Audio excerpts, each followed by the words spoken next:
Dear Becky, if you are currently reading this, it indicates that you are at your mother's place and have come to realize that we no longer have our own residence.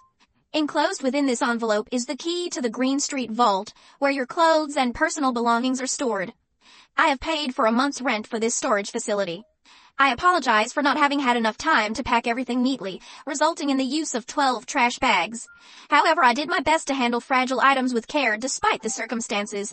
I would like to express my gratitude for leaving me a letter on the mantel. It was quite a surprise to find you and Brad engaging in intimate activities in our bed when you both went on a 2-week cruise using the tickets I had brought home. The satisfaction on Brad's face was evident as he took pleasure in your pleas for him not to stop. I am unsure which performance of mine was more impactful.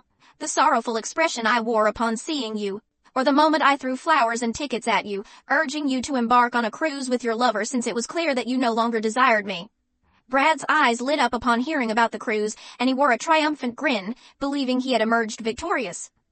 Alternatively, my most notable performance may have been the 3 weeks during which I had to feign humiliation, because this despicable individual spread rumors around the office about how he had taken you from me due to my supposed inadequacy.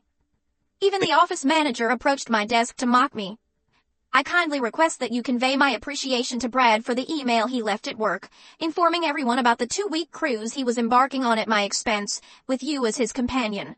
Furthermore, I would like to express my gratitude to both of you for arranging a business trip for me, which conveniently allowed you two to spend 4 days together. I am relieved that you admitted to being seduced by him at your work Christmas party. Although he has flirted with you at previous company events, I had not witnessed the two of you sneaking away until that particular incident. It was at the Christmas party that I witnessed you engaging in sexual activities for the first time and managed to capture a photograph with my phone. I am genuinely happy for you, especially considering his wife's claim that he lacks knowledge in the realms of foreplay and lovemaking. Yes, his wife and I are now involved romantically. I visited their residence and presented her with a photograph of you approximately 2 weeks after an undisclosed Christmas gathering. Initially, our intention was to engage in revengeful intimacy, but we discovered that our physical connection was so remarkable that we began engaging in regular acts of love. As we continued to meet and converse, our affection for one another grew stronger. It was during this time that we devised a plan for a cruise and the ultimate act of retribution. We began recording all of your conversations, allowing us to be aware of your joint plans. My legal representative found great pleasure in listening to these discussions. When you and Brad deliberated on where to send me next, Tina and I were concerned that you would not fall for the majority of our scheme. The most challenging aspect was persuading you to sell the house initially. I had anticipated that you would purchase a larger residence in a more desirable location, and indeed you did. Next, I abruptly entered the room with the documents you were supposed to sign immediately after witnessing Brad's departure. I knew that you would emanate the scent of intimacy and desire for me to vacate the premises. Once again, you did not disappoint. You appeared quite frightened when I burst in, until I explained that I required your signature on the paperwork for the genuine excursion. Without even glancing at the documents, you signed them. I even heard a sigh of relief escape you as I hastily exited the room. You signed the power of attorney without inspecting it. Lastly, I confronted you as well. I was incredibly nervous as I entered the bedroom and discovered you in our bed. I must have put on an exceptional performance as both of you made derogatory remarks and smirked at my distress. When I relocated my clothing to the guest room after Brad's departure, providing him with a place to store his belongings, I anticipated that you would be overjoyed. However, you expressed your remorse in a pitiful, pouty voice. I must say I quite enjoyed the way you grinned. I desired to maintain as much distance from you as possible, just as Tina, Brad's wife, distanced herself from him. I am aware that he does not wear a wedding ring and falsely claims to be single, but trust me, he has been married for 5 years. You, Becky, are approximately the 8th or 9th affair that his wife has suspected since their marriage. I am writing this letter to inform you and Brad that Tina and I have decided to separate from both of you due to your unfaithfulness. We have chosen not to pursue divorces, but if you two wish to end your marriage for your own well-being, you should bear the expenses. Please pass on the following information to Brad. Once he discovers that Tina has sublet their apartment, he will undoubtedly contact you.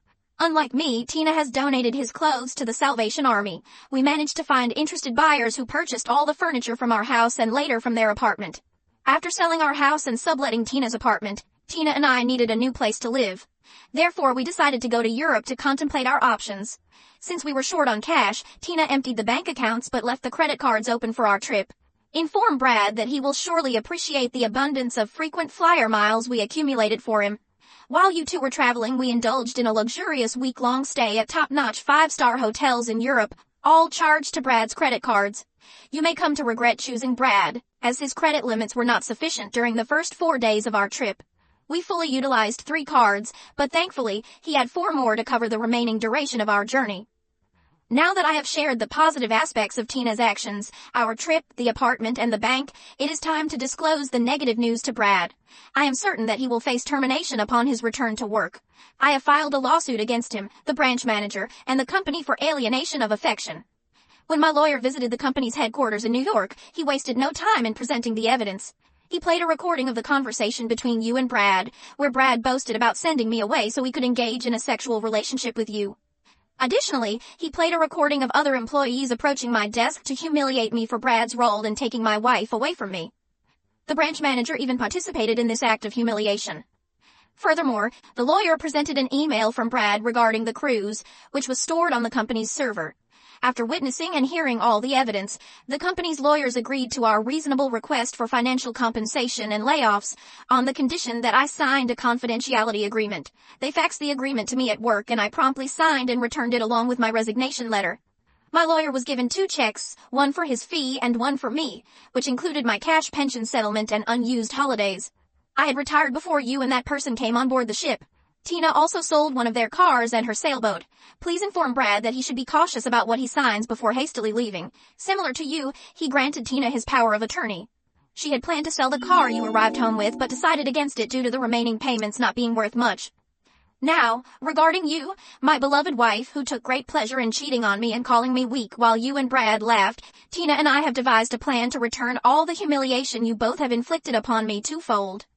I hope your mother will allow you and Brad to stay at her house. When I handed her the letter, I explained that you were on a cruise with your lover and that I was leaving you because I couldn't bear the humiliation of the 2 of you openly engaging in sexual activities in our home. I provided her with a copy of your humiliating letter. She appeared quite upset by your promiscuous behavior. That's what she told me. I simply referred to you as a good wife who chose to become another man's mistress. Your mother believed that this accurately described your actions. In any case, you had signed the power of attorney earlier. Please refer to the beginning of the letter if you have forgotten. Consequently, I sold the furniture. When you boarded the ship, I moved my clothes and belongings to Tina's hotel room. When Brad sent me to Florida for those 4 days, I took a couple of sick days, flew out of the country and opened a bank account in the Cayman Islands. Upon closing the sale of the house, I transferred the funds to my new account. As I mentioned, my wife was not present during the sale's closing as she was searching for a new place to live, and I would be leaving soon. Therefore, they were more than willing to assist. I also sold both of our cars because I have no need for them. I closed all but one of my credit card accounts under my name. I hope you refrained from using the cards while on your travels, as that could have been quite awkward. I took the initiative to close all of our bank accounts, and thankfully, having the power of attorney proved to be quite useful once again. The home buyers were more than happy to transfer the funds into my new account. By the way, I utilized your portion of the money to settle our joint credit card debts before closing them. I have always been cautious with our finances. I used to think you were one of the most stunning women I had ever laid eyes on, until I met Tina. Now I realize that Brad is a complete fool for betraying a goddess like Tina. She possesses shoulder-length brown hair and captivating green eyes. She is petite and slender, with perfectly perky breasts that won't sag like yours will in a few years, and a lovely, firm derriere. She is 4 years younger than me, so I will have a youthful mistress while Brad ends up with your much older self. During our time in Europe, men would gaze at us with envy as she held my hand while we strolled. All eyes were on us as we danced the night away, and even the stars bore witness to our passionate lovemaking each night. Tina and I have yet to decide where we will reside with our combined wealth. We no longer necessarily need to work, so we will likely embark on a journey to find the perfect place to retire. I recall you mentioning that you enjoyed your part-time job because you found sitting at home to be dull. Well, now you can fully experience the benefits of working full-time. Perhaps you and Brad can start searching for employment together. Wishing you all the best. Your ex-husband who once loved you dearly. Feel free to subscribe to our channel to ensure your second chef remains faithful. And go ahead and listen to the next story, as this one pales in comparison. However, if you are under 18, I strongly advise against listening to the following tale.